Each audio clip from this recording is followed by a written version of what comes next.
All right, this is going to be my journey for competitive powerlifting. All right, so right now we're looking pretty weak. Not gonna lie, we're not even pulling 1,000 total, and we're at 220 pounds. Pretty bad. Comp, we're looking, we're hoping for around 1,500. All right, that's a comp total 1,500. Let's do a double take real quick of what our current one is. We are looking at, oh my gosh, our current total is, ooh, this is looking pretty bad. A 220 bench, 220 for four. All right, so likely, pretty easy 230, 225 with pause. I want to clarify with pause. 315 squat. It used to be better. I rolled my ankle. I haven't been squatting for God like a month. And our current deadlift is 345, but that's kind of the worst part. I'm having current muscle imbalances, and that's because around 4 or 5 months ago I injured my lower back deadlifting, um, and the right side like pulled. I didn't go to the doctor. I went to the doctor for it, and they were like, "Oh, it's whatever." And we also had a minor pec strain when we were doing 220 for four on the last one. Got it up, but it just like out of nowhere, pop, pop, pop. Went to the ER for that one. That doctor was awesome. She said I should take peptides.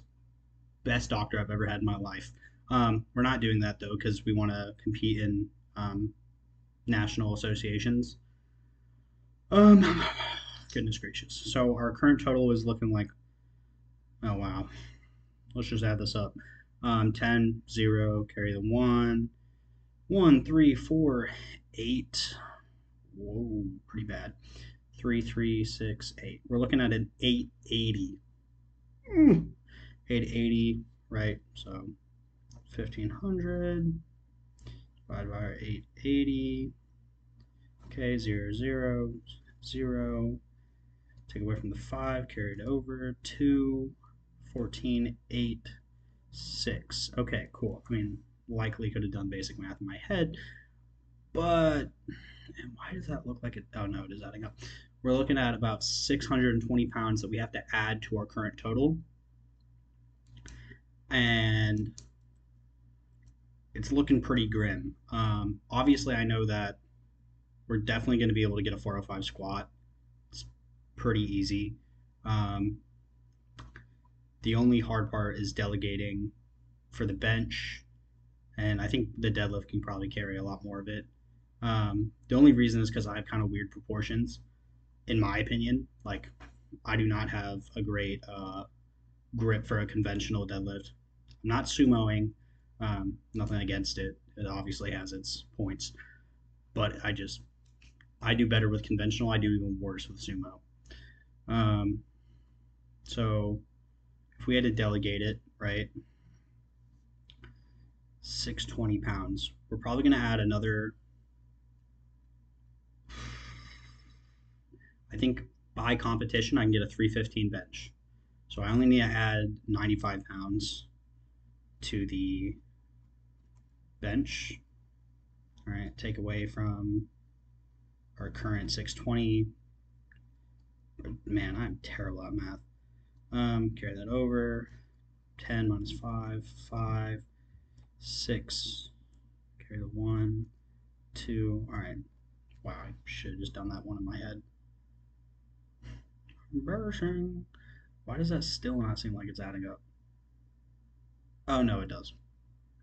Dude, me when basic math actually works, it's crazy. 525. Um, right, we could take away a simple 315. What's a competitive squat?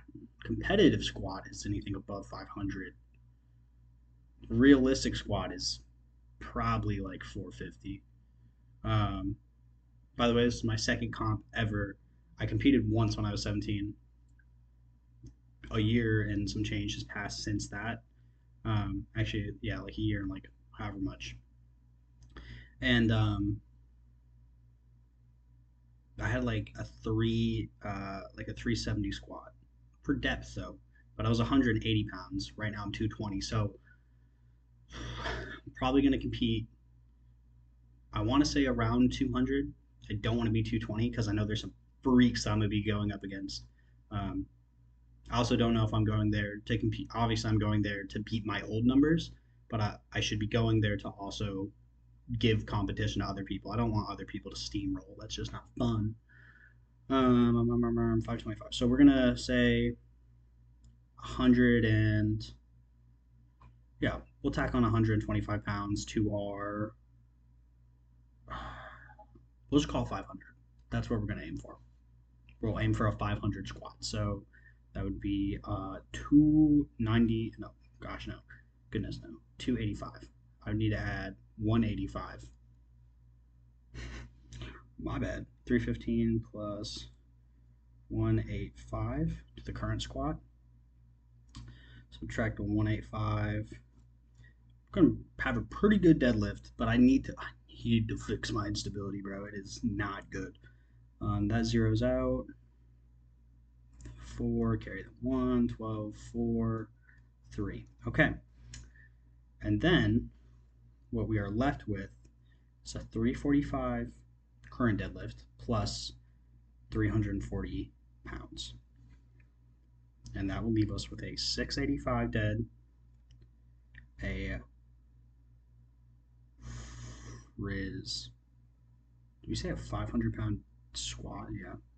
500-pound squat and a 315. Yeah. A 315 bench.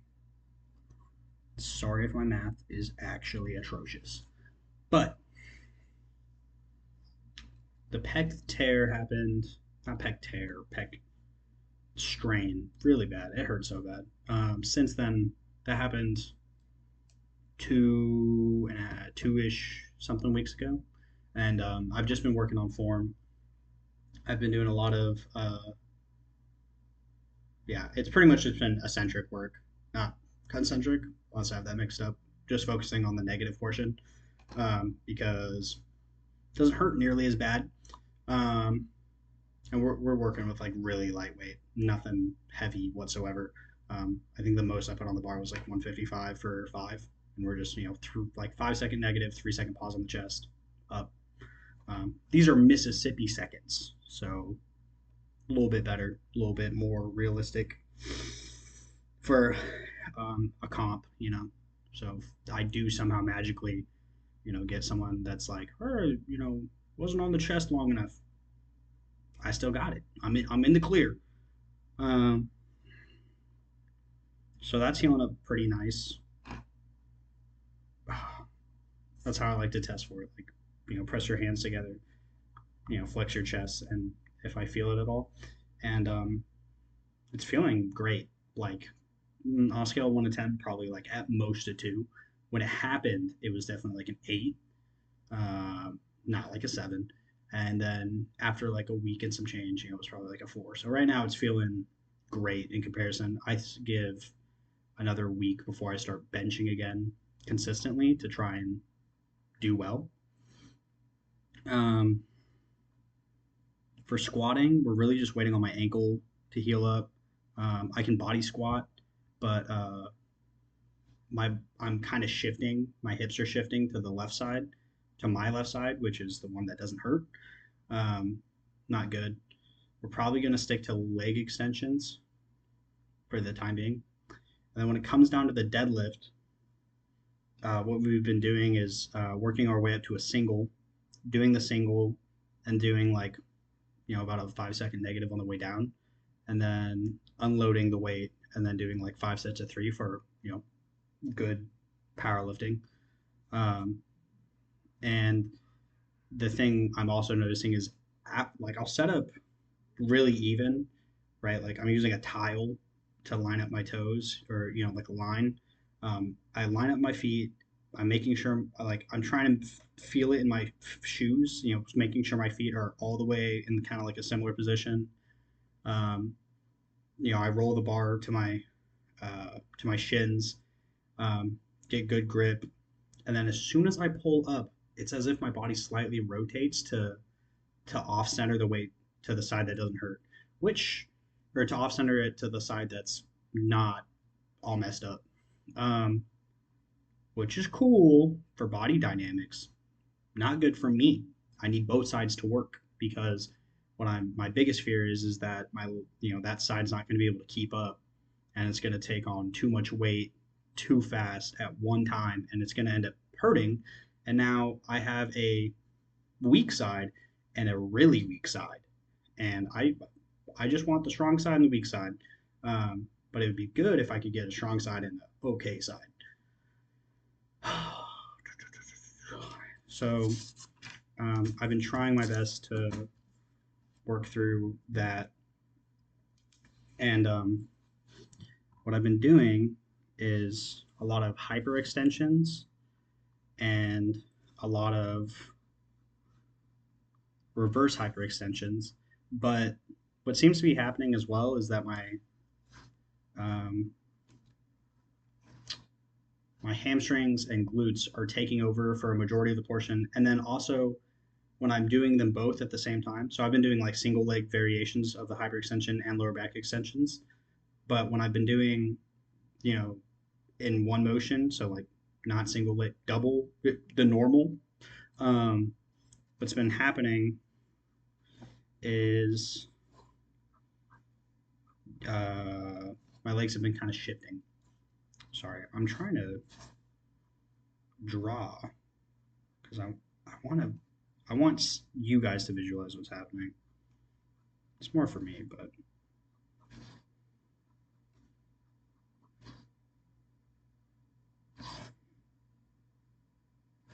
all right, that's all right drawing. Can you even see that? Uh, you can kind of. All right, so these are the two sides of my lower back. My back is not this big, proportionally, and I'm also not that lean. I'm chunky. You can see it, like double neck and all. But this side, this side is the weaker side. I don't know why it's not activating. Normally, when you do like seal stretches or maybe some form of an RDL or kind of any hip hinging movement, you can feel both sides. That is not happening. I am mainly feeling just the left. Actually, only the left. Like it's all left. And it doesn't feel good. We're getting the motions, and every time I get to the top of the set, I have to take it slower on the bottom because otherwise my body's naturally trying to correct itself. So there's a couple ways I can go about it in a lot of senses. I can start by, I think this is the likelihood of what will be happening. Boom, boom, boom. This is not real at all, dude. This is like so not me physically. But this, I'm gonna need to start training my abdomen and also my obliques a lot more. Um, which the best way to do that in a carryover function, or the best way to train those so that they can be applicable to the deadlift, or like a smarter word besides applicable, but so they can be more functional for the deadlift, is we're going to mainly front squat because it displaces the weight instead of being on your on your back and more in line with your was that posterior chain, pretty much not requiring as much stability. It's loaded in the front, or is it the other way around? I don't remember. But by it being loaded in the front, it requires a lot more core or at least abdominal stability to keep the motion upright or to keep the weight upright. Also, crazy shoulders. Some people that do it insane. But when we get back to squatting, we'll probably work our way up with a normal squat and then probably fill in a lot of our volume with the front squat afterwards because we still want to be proficient at a squat, and we don't want to take away from the squat because we need to add 185 pounds to our current total. It's not a crazy hard feat. And also, some of these numbers might shift around. Like if benches and squat is doing far significantly better than what we'd want for a deadlift, it's pretty good. Um, I think the biggest thing that will likely help though is training my obliques as well as doing a lot more single legged RDLs. Um, so that way my body doesn't, that way at least the bottom portion of the lift, those are a lot more engaging instead of kind of like it naturally shifting. I still have to educate myself a lot more on these, a lot more movements and whatnot. And I also really need to educate myself on a couple things. Um, it's been a couple of people I've been watching on powerlifting, at least to help with the form.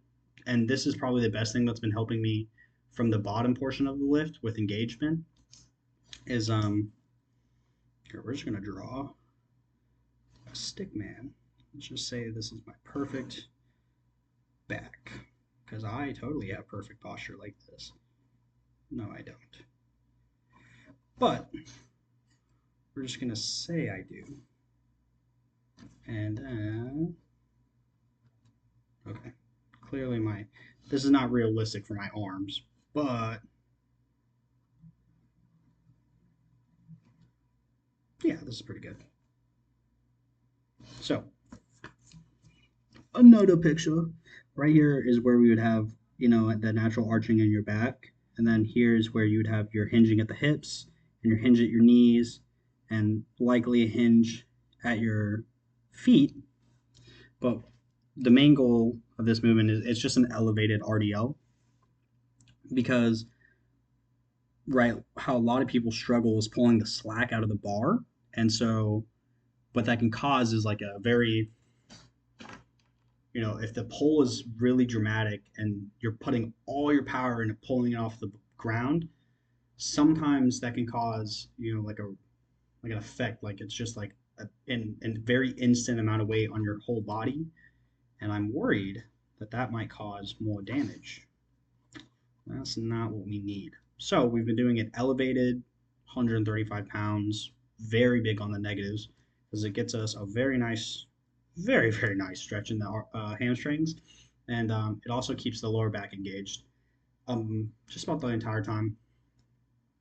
I don't think there's no engagement on the right side, but it is like insanely weak. And I can't flex it like I can on the left. Like when you like purposely arch your back to see or to just like squeeze really tight because sometimes it feels good. Can't do that on my right side that well. If there's any advice, I'll take it. I'm not here to hate. Um, I'm excited mainly for bench though because my bench has just been doing far better. I still don't know what weight class I want to try and compete at. Um, I also don't know where I'll find time for it, but I will. Yeah, let's hope it goes well. I'm thinking it will. We're trying to get in, and honestly, like about the dieting, I think that's probably going to be the hardest part. Um, because right now, I'm living off the gas station burritos that are like 20 grams of protein per burrito, but each burrito's $1.99. So it's like the cheapest protein you could get. Is it good protein? I don't know, right? It's kind of like how when you buy a protein bar, sometimes it's not like the full protein, or sometimes not all of it is digestible protein. Um, we're also living off whole Fairlife and what kind of Fairlife is this? The reduced fat one. We're living off the whole milk one and the reduced fat one. We're not consuming like excess sugars. The only caffeine we're taking is our pre-workout before our lift, and then we're consuming electrolytes, a lot of magnesium, Dude, magnesium is awesome. Like, I don't know what it was. I looked it up. I guess I can't remember if it was America or entire population, but between 30 something percent to 50% of the entire population is magnesium deficient. And, you know, it's a couple articles published, but simply by intaking magnesium, you can start having like noticeable effects probably within like 3 weeks, at least for your recovery.